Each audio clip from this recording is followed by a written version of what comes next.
తన రొమ్ము విరుచుకొని చూస్తుందో, ఏ పాదమైతే ఈ నేలపైన దైవాల రూపమై నడిచిందో, లోకాల నేడు ఆ నామమేగా అది గదిగో అతడి తారక రామం.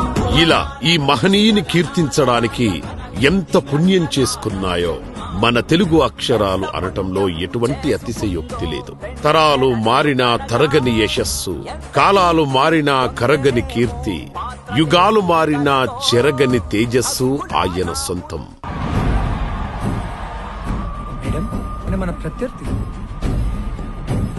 అదేంటి దేవుడు కదా?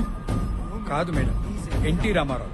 ధన కీర్తి సాంద్ర విజితాఖిలాంధ్ర జనతా సుధీంద్ర మణి దీపక త్రిశతకాధికా చిత్ర మాలిక జైత్రయాత్రిక. తెలుగుదరానికి నిలువుటద్దమైన మన విశ్వవిఖ్యాత నట సార్వభౌమ డాక్టర్ నందమూరి తారక రామారావు గారనే వ్యక్తే లేకపోతే మన తెలుగువారికి ఇంతటి గుర్తింపు ఎక్కడ నుంచి దక్కేది?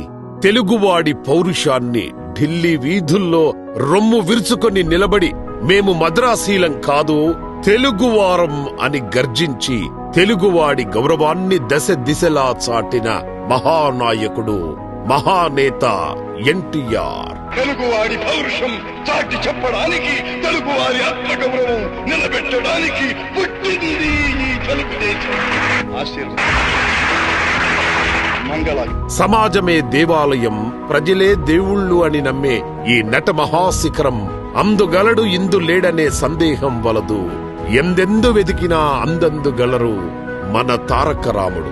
ఇందుకు తార్కాణమే తెలుగు జాతి వెలుగు కోసం తెలుగుదేశం పార్టీ పెట్టి 9 నెలల్లోనే ముఖ్యమంత్రి పీఠాన్ని అధిరోహించి ప్రజాక్షేమం కోసం ఎన్నో సరికొత్త సంక్షేమ పథకాలను ప్రజల ముందుకు తెచ్చారు. అందులో ముఖ్యమైనవి మత్సుగా పేదవాడి ఆకలిని తీర్చే 2 రూపాయల కిలో బియ్యం, ఆస్తులలో ఆడపడుచుకు సమాన హక్కు, బీసీలకు రిజర్వేషన్. ఇలా ఒకటేంటి, ప్రజల కోసం ఆయన చేయని సంస్కరణలే లేవు.